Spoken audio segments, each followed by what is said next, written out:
Hello everyone, welcome to Varahi cooking and DIY. ఈరోజు recipe వచ్చేసి చక్కెర పొంగల్ అండి. నేను ఇక్కడ చూపిస్తున్న కొలతలతో చేసుకుంటే మీకు పర్ఫెక్ట్గా వస్తుంది. ఎక్కడ స్కిప్ చేయకుండా చూసేయండి వీడియో.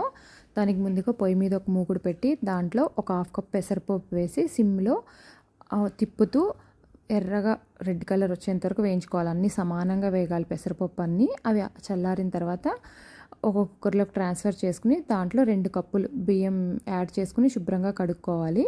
ఇప్పుడు అదే మనం ఇందాక యూస్ చేసిన కప్పుతోనే 3 కప్పులు వాటరు, 3 కప్పులు పాలు, అంటే 1.5 కప్పు నీళ్ళు, 1.5 కప్పు పాలు అనమాట వేసి అన్నీ కలిపేసి పొయ్యి మీద పెట్టుకోవాలి. ఒకసారి అసలు ఎక్కడ వీడియో అయితే స్కిప్ చేయొద్దండి. నేను చూపిస్తున్న కొలతలతో చేసుకుంటే పర్ఫెక్ట్గా వస్తుంది. నేను ఇక్కడ కప్ యూస్ చేశాను. మీరు చిన్న టీ గ్లాస్ అయినా యూస్ చేయొచ్చు. క్వాంటిటీ వచ్చేసి ఇది 6 మెంబర్స్కి కరెక్ట్గా సరిపోతుందండి. విజిల్ పెట్టి ఐ ఫ్లేమ్లో కరెక్ట్గా 3 విజిల్సే రావాలి. మళ్ళీ మీడియం సిమ్ పెడితే మెత్తగా అయిపోతుంది. ఇప్పుడు ఇంకొక ఖాళీ గిన్నె తీసుకుని దాంట్లో ఇందాక యూజ్ చేసిన కప్పుతోనే 2 కప్పుల బెల్లం తురుము, 1 కప్పు పంచదార, అదే కప్పుతో వాటర్ వేసి పొయ్యి మీద పెట్టండి.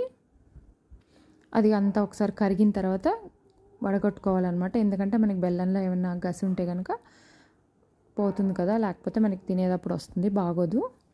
వడగట్టేసుకుని సిమ్లో మనకి ఉండపాకం వచ్చేంత వరకు కుక్ చేసుకోవాలి. చక్కెర పొంగల్ అంటే చాలామందికి కొంచెం భయపడతారు, కానీ ఇక్కడ నేను చూపిస్తున్నట్టు చేస్తే మాత్రం కరెక్ట్ కొలతలు ఫాలో అయితే నేను చూపించిన కొలతలు మీకు పర్ఫెక్ట్గా వస్తుంది.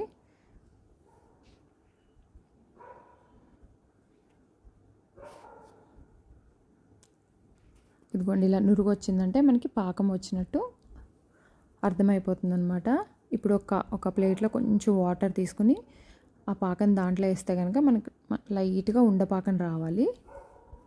మరీ ముదురు పాకం వచ్చినా బాగోదనమాట. ఇలా ఉండపాకం రావాలి. ఇప్పుడు పొయ్యి ఆఫ్ చేసేసేయండి.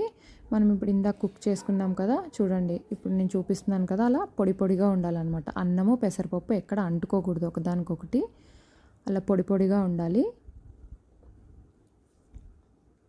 అంతా ఒకసారి కలిపి ఇప్పుడు పొయ్యి మీద సిమ్లో పెట్టండి. దాంట్లో 2 యాలకులు, కొంచెం పచ్చకర్పూరం అంటారు కదా, అది కొంచెం, మరి ఎక్కువ వేస్తే వాసన ఎక్కువ వస్తుంది, కొంచెం చిటికెడు మనం తయారు చేసుకుని పాకము వేసి ఇంకోసారి కలిపేసుకోండి బాగా. పొయ్యి అయితే సిమ్లోనే ఉండాలి. చూసారా ఎంత బాగా పొడి పొడిలాడుతూ ఉందో. పెసరపప్పు కూడా ఎక్కడ చితకలేదు అనమాట, అలా ఉండాలి.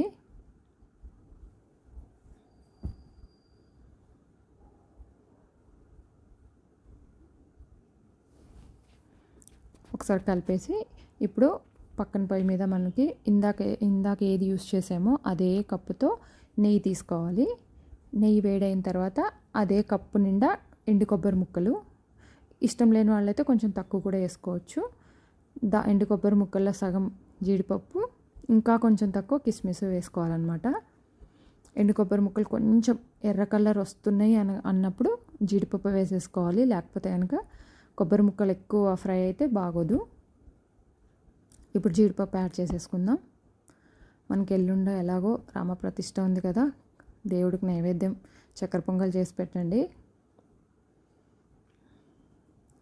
వడపప్పు పాయసంతో పాటు ఇప్పుడు ఇవన్నీ మనం చక్కెర పొంగల్లో ట్రాన్స్ఫర్ చేసేసుకోవాలి. జీడిపప్పు, కిస్మిస్, ఎండు కొబ్బరి, నెయ్యి కూడా కరెక్ట్ కొలతతో వేసుకుంటే మనకి బాగుంటుందన్నమాట. అప్పుడు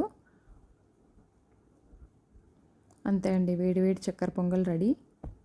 ఈ వీడియో నచ్చితే కనుక లైక్ చేయండి, షేర్ చేయండి, కామెంట్ చేయడం మాత్రం అస్సలు మర్చిపోవద్దు.